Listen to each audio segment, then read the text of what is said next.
Alors aujourd'hui, la correction d'un petit test sur les liaisons.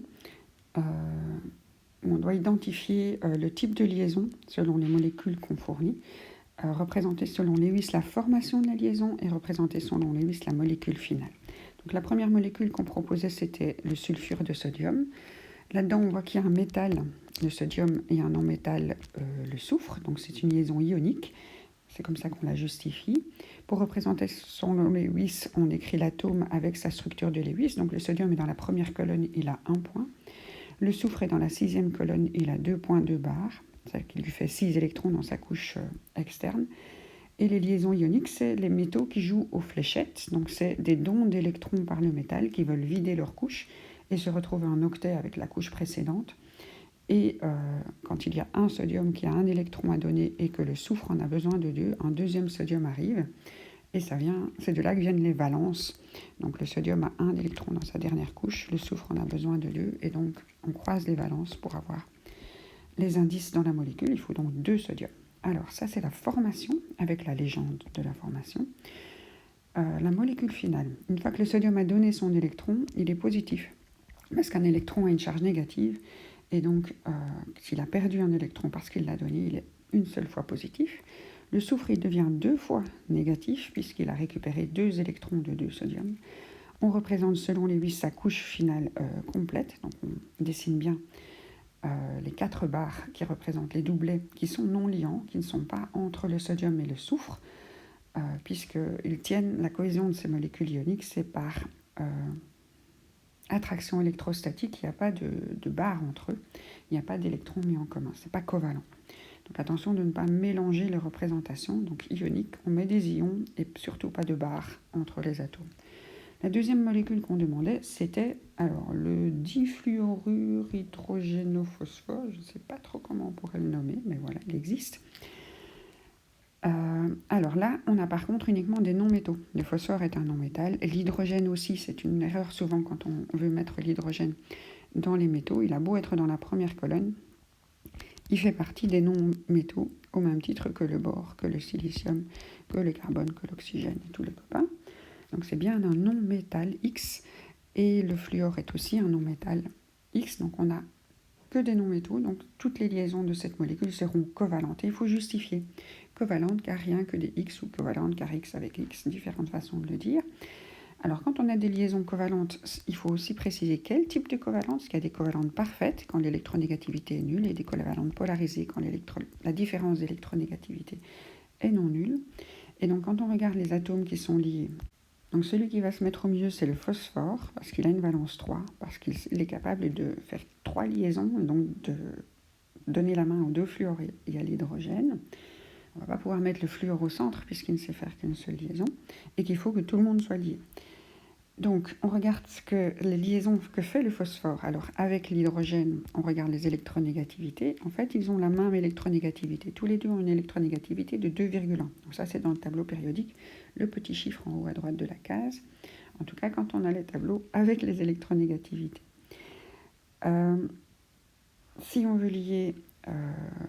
le phosphore va aussi être lié au fluor, et là par contre la différence d'électronégativité est non nulle. Le fluor a une électronégativité de 4, et donc c'est lui qui va gagner, qui va être le plus électronégatif. Mais d'abord, les électrons célibataires du fluor et du phosphore, et du phosphore et de l'hydrogène vont être mis en commun. Donc ça se représente par une mise en commun d'électrons célibataires. Les 2 électrons vont former un doublet liant, mais la légende de la formation, c'est mise en commun d'électrons. Célibataire, c'est encore mieux. De dernière couche. Alors, la molécule finale, selon Lewis, il ne faut pas, ça rentre comme ça. La molécule selon Lewis finale, c'est les doublets liants. Ici, on peut mettre des barres entre les atomes. Il y a bien formation de liaisons covalentes, de doublets liants. Et donc on met bien les barres, on rajoute des flèches quand la liaison est polarisée, et uniquement quand elle est polarisée. Si elle est parfaite, on laisse ça bien tranquille.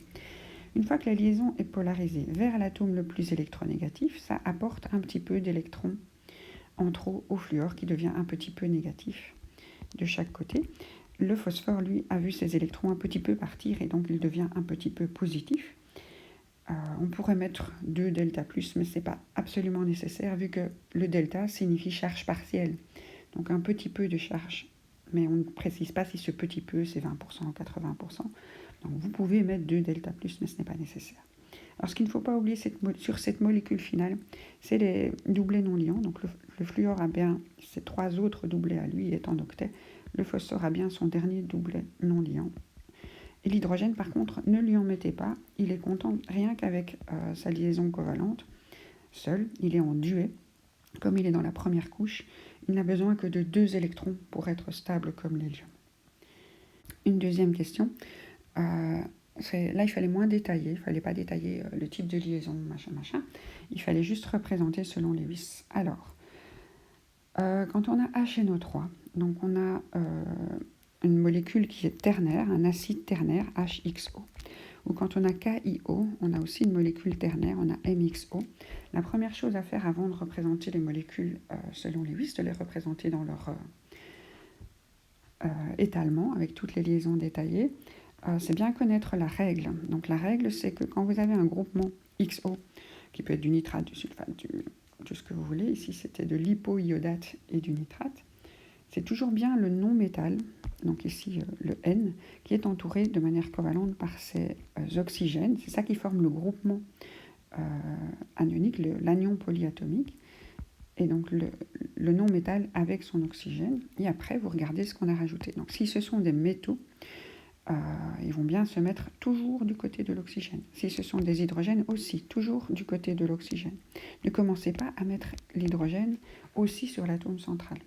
Donc les oxygènes et les métaux s'accrochent sur les oxygènes. Alors il y a une raison à ça, c'est que c'est l'atome le plus électronégatif, c'est celui qui a le plus de doublets, la plus d'affinité pour les autres électrons. Donc c'est déjà lui qui a accaparé l'azote, l'atome central, et c'est lui aussi qui accaparera les autres.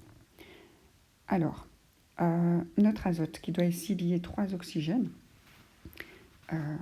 on pourrait le faire selon Lewis, mais le plus habituel quand on a des molécules ternaires, c'est de compter tous les atomes extérieurs. Donc l'hydrogène en a 1. Tous les atomes, tous les électrons de la couche périphérique. Donc regardez ce qu'il y a dans la couche externe. Donc l'hydrogène a 1 électron dans la couche externe. L'azote en a 5. L'oxygène en a 6. Et pour pouvoir lier tous ces atomes dans une molécule ternaire, on regarde combien on a d'électrons pour former des doublets. Donc 1 hydrogène, 1 azote et 3 oxygènes. Ça nous fait 24 électrons disponibles pour mettre tous les doublets à tout le monde. Et donc on a 12 doublets. 24 électrons, c'est 12 doublets. Alors on représente ça en faisant les atomes dans la position qu'on a bien dit. On essaye que tout le monde soit content. Donc on lit d'abord tout le monde. Ça nous fait déjà 4 doublets nécessaires. Et puis on contente tout le monde. L'hydrogène avec une barre, il a assez. L'oxygène, il lui manque 2 barres. L'azote, il lui manque 1 barre. L'oxygène, il lui manque 3 barres. Et l'oxygène, il lui manque 3 barres. Comme ça, tout le monde est en octet. 4 doublets, c'est un octet. Ensuite, on regarde si on a assez dans ce qui est disponible pour représenter ça comme ça. Donc 1, 2, 3, 4, 5, 6, 7, 8, 9, 10, 11, 12, 13. On a utilisé 13 doublets. 13 doublets, c'est trop. On n'a pas tout ça. On n'a pas 13, on en a 12. Donc quand ces atomes sont obligés de se lier dans cette configuration-là, avec moins de doublets, on supprime des doublets personnels de 2 atomes et on leur rajoute une double liaison. Cela permet de contenter tout le monde en octet. Donc l'azote au centre a bien 4 doublets. L'oxygène ici a bien 4 doublets aussi, mais on a utilisé un doublet de moins dans la molécule. Donc on a une double liaison covalente entre un des oxygènes, vous pourriez le faire vers le bas aussi, et en fait cette molécule oscille entre 2 états. Donc on pourrait dire que c'est une liaison et demie ici, une liaison et demie ici. Les électrons savent se répartir de manière mobile. Et donc les électrons sont attirés par l'atome le plus électronégatif. Il ne faut pas oublier de terminer la représentation par les liaisons covalentes polarisées. Et les oxygènes gagnent toujours. Et les hydrogènes perdent toujours. Et ici, l'azote, comme il est face à l'oxygène, il a perdu. Et donc, il est positif. Voilà. Alors, ça, c'est toute une technique pour les atomes qui ne respectent pas Lewis. Et donc ici, on voit que l'azote n'a pas respecté Lewis. Il n'a pas gardé son doublet non liant. Il n'a pas fait simplement 3 liaisons covalentes. Il en a fait plus et c'est possible. Donc les doublets non liants peuvent se transformer un doublet liant si des atomes suffisamment électronégatifs sont capables de venir chercher des électrons de liaison chez les atomes, les non-métaux qui en ont déjà quand même pas mal sur leur dernière couche. Alors la dernière demande, qui était l'hypoiodate de potassium, celle-là, on pouvait la traiter selon Lewis, mais il fallait quand même bien faire attention que le potassium se lie bien à l'oxygène. Même si on donne la formule moléculaire dans l'autre sens, la position des atomes, c'est obligatoirement l'oxygène au centre parce qu'il sait faire deux liaisons, et pas l'iode au centre, sinon on ne sait pas lier les deux copains à l'iode. Et donc ici, on a un métal, le potassium. Le potassium va donc donner son électron et rester sans son électron complètement chargé positivement. On a deux non-métaux qui vont faire une liaison covalente. Elle sera polarisée vers l'oxygène parce qu'il y a une différence d'électronégativité.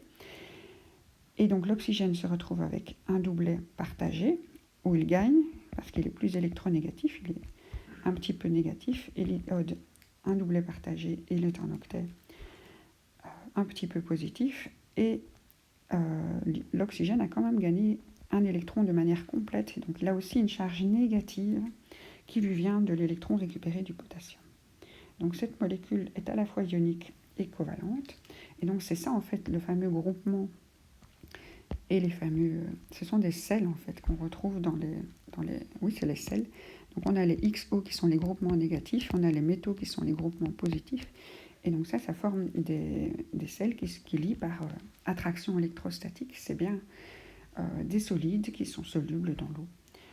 Voilà. Alors la dernière question concerne